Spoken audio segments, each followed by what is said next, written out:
Dia nggak ngaruh. Biar ini kali fit badannya. Iya, mau urusan mau enggak ngaruh, tetap ganteng.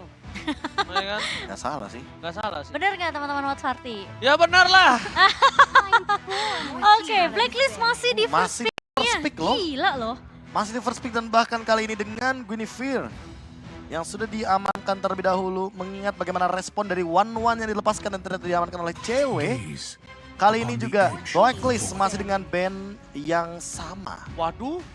Ini di kanan sekarang responnya sama loh. Iya. Sama, karena mereka udah nggak terlalu takut ketika nanti One-nya akan diamankan oleh cewek. Udah ketemu. Udah ketemu soalnya jawabannya. Udah ketemu. Tapi apakah One yang kalau dilepaskan lagi sama tim Onyx di banding phase yang ketiga bakal di-pick sama Blacklist? Kalau di-pick pun, apakah mereka udah siapkan untuk counternya? Oke. Atau yang menangkap ke arah One?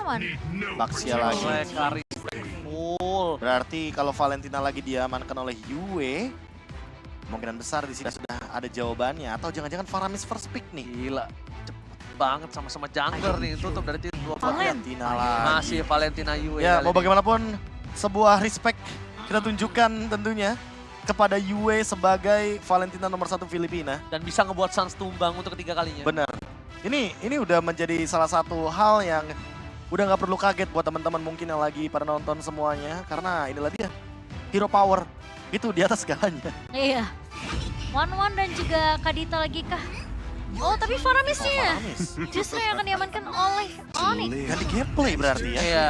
Tapi dengan Cloud yang masih diamankan, serta ada Akai lagi. Masih. Ini 60% hero yang sama dari Blacklist International. Minotaur juga bisa dibawakan kembali oleh Keyboy. Karena Minotaur sangat-sangat bisa untuk meng-cancel bagaimana pergerakan dari Blazing Duet. Namun, kalau ada Minotaur, nantinya Yue akan sedikit dilema. Dia mau ambil ultimate-nya Suns atau ultimate-nya Keyboy. Arlot bisa juga nih di tangan dari kanan. tim Iya. Onyx. Arlot ya? Atau Arlot mereka- untuk meng-cancel Blazing Duet juga bisa. Ya, atau mereka Karena Final Sense itu efek knock up airborne di ujung dari tombaknya. betul. Dan kalau sekarang kita lihat mereka ngepick harus masih ke roam kalau menghindari dari sisi-sisi yang nggak mau di-ban. Misalnya mereka masih mau butuh heavy sisi, mereka ambil sekarang. Tapi kalau mereka mau main flexible pick lagi, mereka amanin Arlot supaya masih belum tidak terdeteksi. Oh, mereka langsung Lancelot-nya dulu yang diamankan. Slot. Bukan Minotaurnya sepertinya. Atau bukan SP laner sekalipun. Terlalu cepat kah?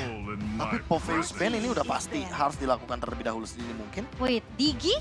Digi nanti mungkin masih bisa di fase pick atau ban yang kelima. Atau Karena bahkan dia ini aja pakai nungguin Digi. respon dulu. Iya, Ini mereka nungguin bisa responnya aja. dulu Iya. soalnya. Ini nungguin respon dari Blacklist Internationalnya dulu. Sengaja ngebait biar Digi yang di-ban dari sisi Blacklist? Tapi kalau misalkan Digi Faramis berarti Boots akan bermain dengan hero yang super duper tanky.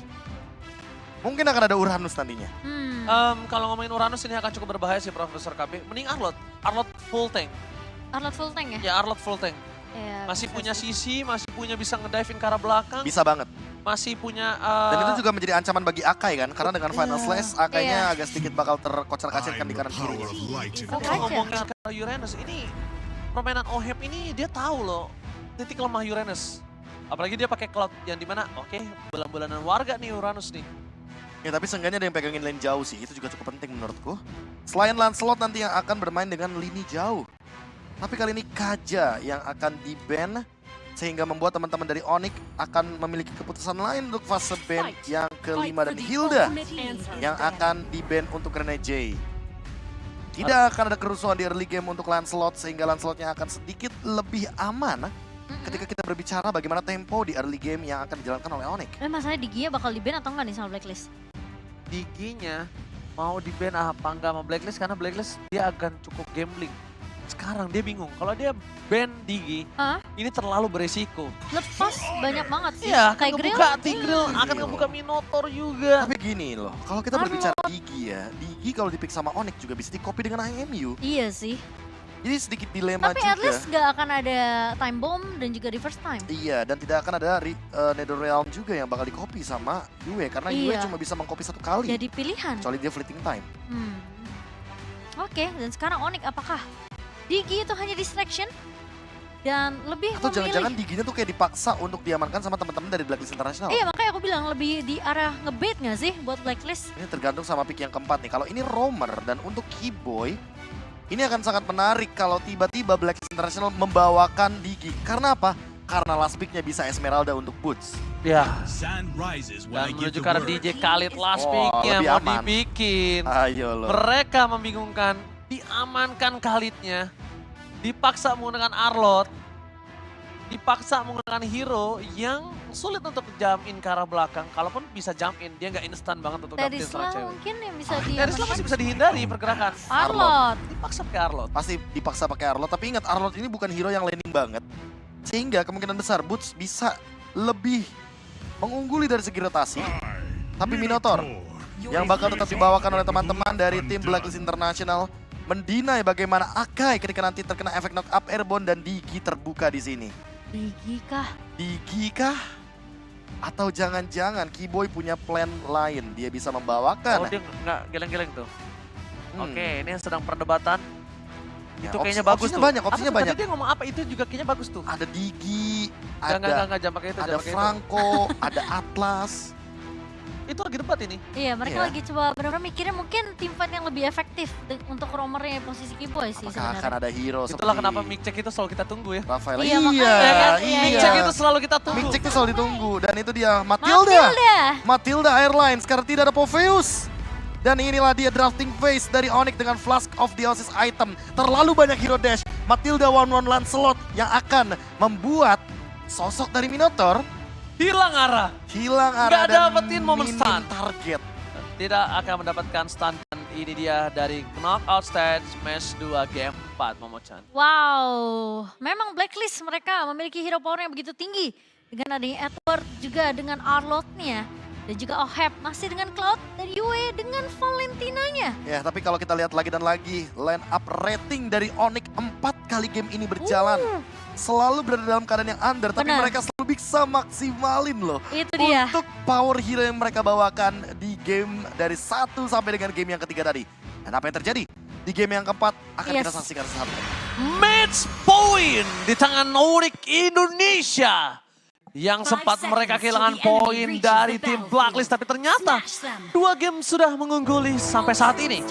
Akankah sang tuan rumah Blacklist International diturunkan ke lower bracket atau bahkan akan memangsa sampai game yang kelima. Kita Oke. bakal mengudara di Filipina. Let's go. Let's go, mari kita doakan ini bisa aja menjadi game yang terakhir untuk Onyx Keyboy.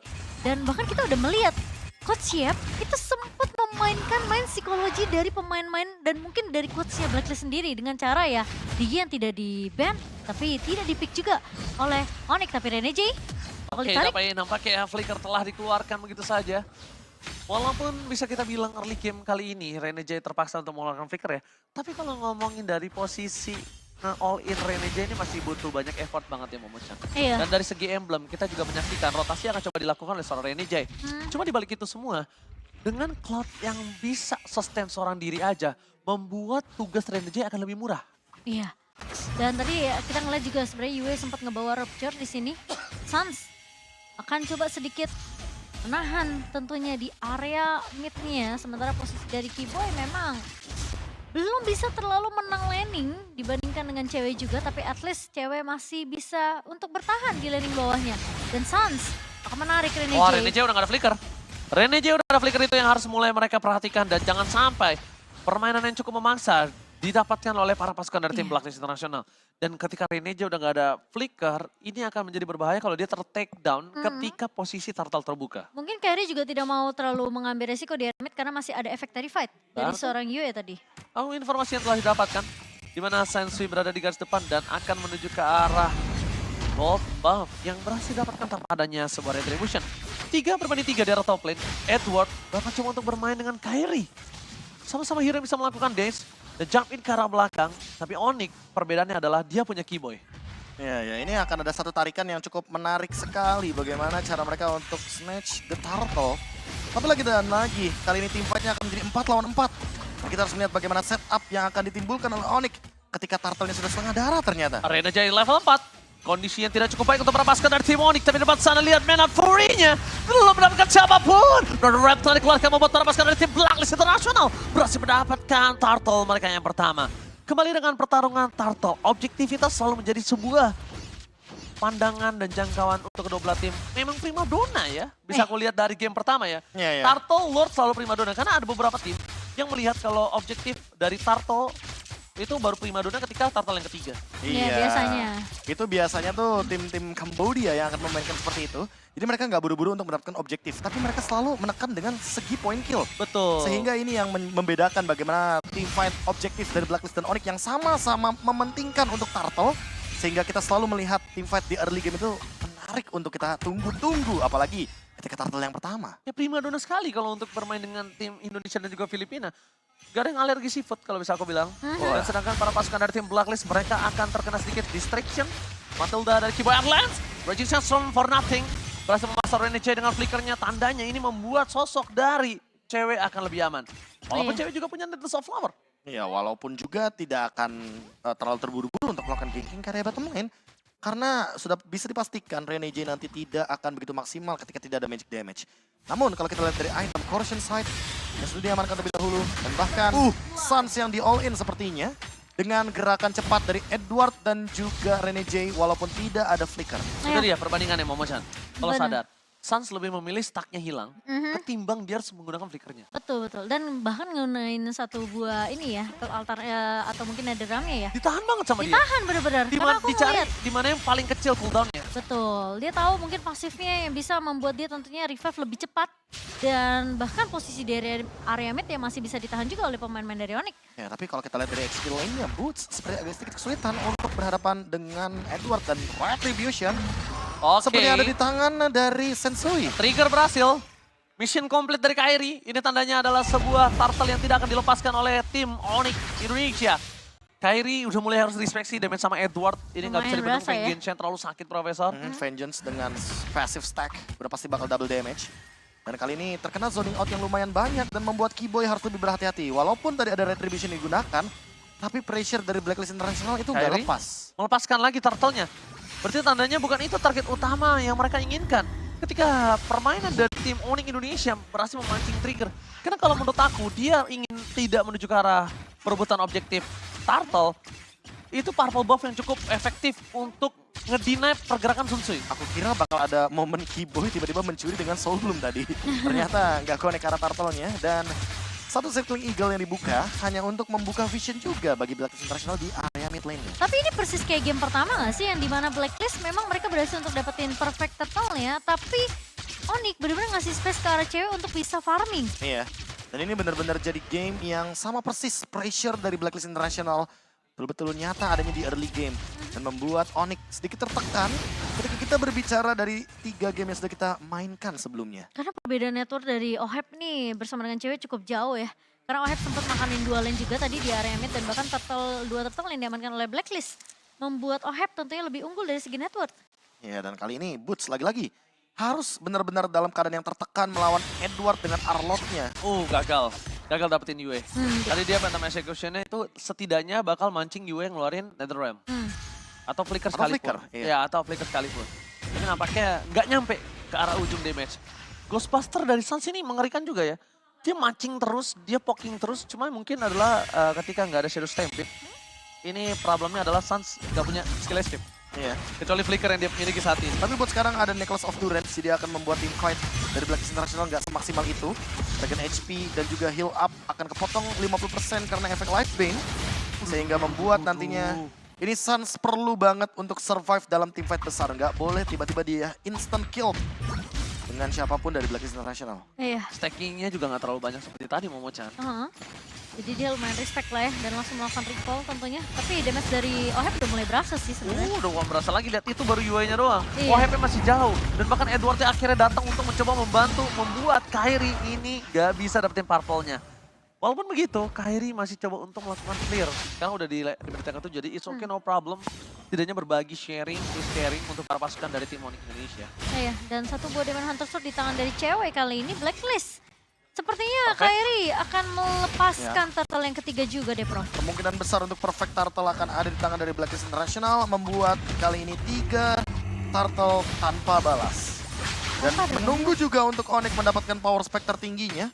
Karena mau nggak mau Onyx akan farming all the time dulu. Dia kayaknya nggak bakal terlalu terburu-buru untuk memaksakan team fight besar, apalagi mereka dalam keadaan kehilangan 3 turtle, kehilangan gold lead yang cukup banyak. Sensui dapetin level yang lebih tinggi dari Kairi juga. Menandakan bahwa damage retribution-nya akan lebih mudah untuk memenangkan Battle of Retribution. Dan kali ini lagi-lagi permainan tempo yang cukup pelan akan dibawakan oleh kedua belah tim. Blacklist International memang mereka berhasil untuk mendapatkan perfect turtle-nya, tapi OHEB dapetin space yang cukup banyak loh ini. Ya, dorongan demi dorongan dilakukan oleh seorang OHEB. Turret juga. Ya, dan maksimal yang bisa dilakukan oleh Boots adalah melakukan clear dengan sangat cepat. Dia nggak tumbang aja udah bagus. Dan bayangkan di menit 8 dengan adanya keuntungan 2.900, Blacklist International belum bisa melakukan team fight yang cukup masif. Dan lihat, Boy di sana masih selamat dengan harga win, tapi cewek terlalu depan pada slash yang gagal. Flickernya berhasil mendapatkan 1 stun, dan the rest of the day for this time berpasukan dari tim Onyx. Mereka memancing mundur ke belakang, Sas masih bisa selamat. Berpasukan dari tim Blacklist International, mereka juga kehilangan seluruh dari soft skill yang mereka miliki, kecuali OHEB. Kecuali OHEB ya. Dan itu team fight yang cukup panjang sebenarnya di area mid-nya. Tapi Sans menarik. Shadow Step It, berhasil gojeng, the final slash membuat booster berakam. Final slash, super trap from Edward, on play from Edward. Wah, padahal dari Boots sendiri tadi hampir aja bisa di follow, tapi kali ini Circling Eagle dari Hanya untuk Kiboy. memicu saja bagaimana mapping yang bisa dimanfaatkan oleh Blacklist International di area top lane. 4-man move dari Blacklist kali ini dengan gerakan ofensif karena ada 1 cloud di sana. Berarti mereka ingin team fight 5 lawan 5 sebenarnya Jimomo karena damage-nya cukup untuk menumbangkan base turret. Lihat. Oke, blessing duet from OHEB.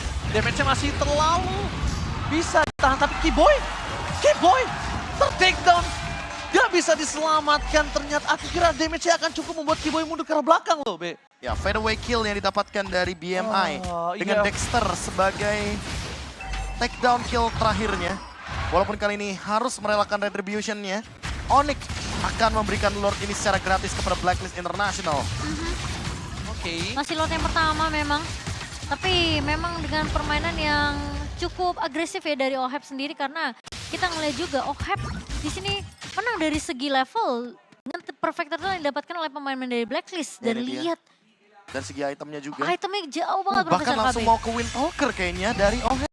Perbandingan 2.400 gold itu tidak cukup baik untuk seorang gold laner. Paramis lagi-lagi sama di tangan dari seorang Yue. Tidak akan ada Netherrealm untuk satu sisi saja, tapi untuk kedua belah sisi untuk kali ini. Masih. Ini masif banget sih bakal jadi Lord yang pertamanya. Kecuali kalau misalkan Onyx mampu untuk mempertahankan bagaimana high ground defense-nya dan mungkin akan jadi mirip seperti game kedua dan game yang ketiga. Oke, nampaknya Kairi di depan sana mencoba fokus menuju seorang Yue. Netherrealm telah dikeluarkan dan lihat, cewek udah terbuka. Belum ada cross bolting, bermasuk dari tim Onyx, mereka terjepit lazim dan OHEB free. Membuat cewek ter-take down. Bahkan Edward masih mau melebih menuju ke arah boost. Netherrealm tidak mau dikeluarkan oleh seorang Sans untuk menyelamatkan sisa kawannya. Untuk mempertahankan turret dari amukan Lord di arah top lane. Oke, dan sekarang Lordnya sudah mulai bergerak masuk ke area atas. 3 pemain dari Onyx. Mereka harusnya masih bisa untuk menahan Lord ini meskipun mereka harus kehilangan turret di area atas. Dan pergerakan dari Blacklist International. Kali ini mereka masih memberikan pressure yang tidak berhenti, Profesor. Dan gimana caranya dari Onyx, cewek yang ternyata nggak dikasih kesempatan tadi untuk bisa terbang ke area atas. Iya, apalagi ada 3 loh. Iya, makanya. Dan kalau kita lihat juga dari full item yang tadi udah sempat kita mention, Windtalker. Sekarang ada Legion Sword yang akan menuju ke arah Malefic Roar. Yang akan dia pede membuat banget. OHEB bakal makin lebih pede banget. Walaupun tanpa ada Wind of Nature. Karena dia tahu dari tadi yang terancam itu cewek, bukan Cloud OHEB-nya. Dan lihat permainannya udah mulai sedikit agak one-sided menuju ke arah Blacklist International. Dengan hancurnya top turret. Dan membuat teman-teman dari Onyx harus reset secepat mungkin. Dan bahkan Sans tersolo kill oleh OHEB. Tersolo kill oleh OHEB. The Filipino Sniper. Kali ini bukan hanya sniper tapi juga Killer. Lihat, OHEB. murder. Ini fun fact ya teman-teman ya, emang pemain Blacklist itu jarang banget buat recall-recall. Iya, Makanya sekali mereka recall-recall itu pemain teman-teman dari Filipina itu pasti bakal terkejut semuanya. Dan itu dia berarti namanya teammain yang dilakukan oleh Sans berhasil. Iya. Ya dong. Karena Benar-benar. memancing untuk Blacklist Melakukan hal yang sama. Melakukan hal yang lumayan tilting. Lumayan ke tilt ya. Iya. Iya ya. Tapi ya sebenarnya kelihatan perbedaan dari item ini yang memang jadi PR ya. Makanya aku bilang sama kayak game pertama gak sih, Blacklist yang udah unggul 7.800 malah di game pertama. Sama seperti di game keempat kali ini. Di mana 7.200 diungguli oleh Blacklist International. Dan ini keuntungannya nggak berhenti loh bedanya Cimomo. Di game yang pertama sempat berhenti. Di game kali ini beda banget. Ini nggak berhenti sama sekali. Belum ada yang bisa megang Ohep, lihat Ohepnya bebas banget. Ohepnya bener-bener kayak bisa rotasi dan dia bantu Karabuts aja dia bisa loh. Tapi di sisi lain lihat bagaimana cewek yang mencoba Oh untuk my mendorong lane jauhnya. Dan bahkan kali ini dengan hadirnya Lord yang akan menuju ke arah top lane. Seharusnya ketika Onyx berlima, mereka nggak bakal bisa kehilangan base-nya. Karena mereka masih mampu untuk melakukan defense. Dan ingat, momentum masih bisa diciptakan.